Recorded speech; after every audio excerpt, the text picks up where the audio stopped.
Hello. So today we are going to learn about Bayes' theorem. Previously we have seen conditional probability and multiplication theorem.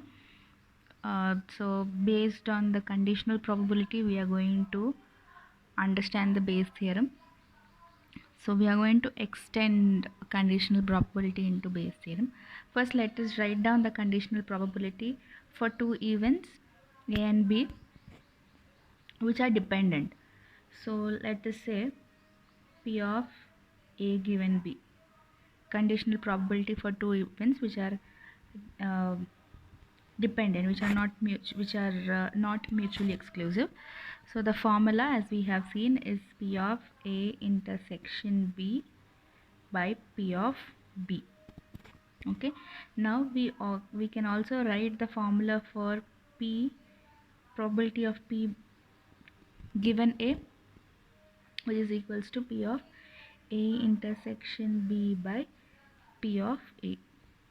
Okay, now what we will do is we will substitute this value. From this we can write P of A intersection B is equals to P of B given A into P of A. I'm just taking this denominator here and multiplying it with this side of the value. So P of A intersection B is equals to P of B given A into P of A. So let us name this as equation 1 and this as equation 2. So let us substitute equation 2 in 1. Substituting equation 2 in 1. What do we get? P of A given B is equals to, in place of A intersection B we are writing this. So P of B given A into P of A. Okay. Now what we will do is we have written it for one event A.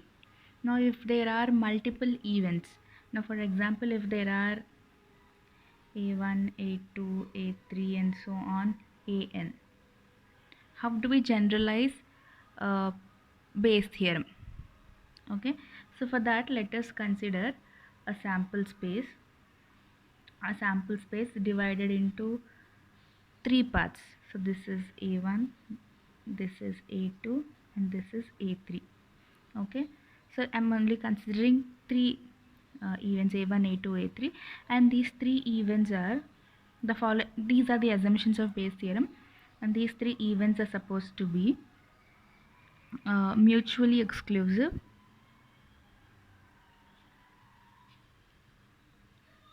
okay, that means there should not be a intersections among these area.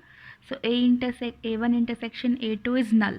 There is nothing common in A1 and A2. This area is A1 and this area is E2. There is no overlapping of one event on the other event. The second assumption is that these three events should be collectively exhaustive events. So what do we mean by collectively exhaustive events? Collectively exhaustive events. Now this is the entire sample space, right? So when we add the probability of A1, A2 and A3, it should give us the value of entire sample space. Basically what happens in Bayes theorem is when we add probability of A1, probability of A2 and plus probability of A3, we get the total probability equal to 1. So the entire probability should be equal to 1 when we add these individual probabilities. Okay, so the next assumption is collectively exhaustive. That means these three events together should form the sample space. Now for in this particular sample space, if there is an event B, this is event B. Okay, now this event, how will you find the value of P of B? P of B, now event B is overlapping in A1. So what is the common area? P of A1 intersection B plus, now this part of B is common in A3. So it is there is intersection of event B and A3. So this gives P of A3 intersection B. Plus similarly, this part is there in A2. So P of A2 intersection B. So if we take the common parts, P of A1 intersection B is this part, P of A3 intersection B is this part, and P of A3 intersection B is this part. Okay, then we are getting the total probability of event B. Okay, so but we have a formula here. We have this formula here. Okay, let us substitute this formula here. So P of A intersection B is equals to P of B given A into P of A. That means P of B given A1 into P of A1 plus P of, I'm writing it in the sequence now, P of B given A2 into P of A2 plus P of B given A3 into P of A3. Okay, now let us write it in summation because the values are repeating. So summation I is equals to 1 to n P of B given AI into P of AI. Okay, now this is equation 3.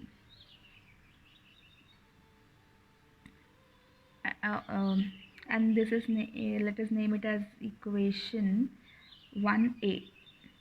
Okay, so now substitute, now if you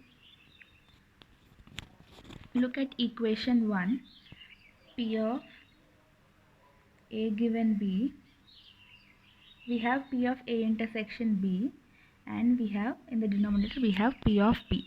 Now P of A intersection B has already been found, that is P of B given A by P of A. Okay, so this is P of B given A into P of A intersection formula by P of B is the total probability, this thing, which is equals to summation I is equals to 1 to n P of B given AI into P of AI.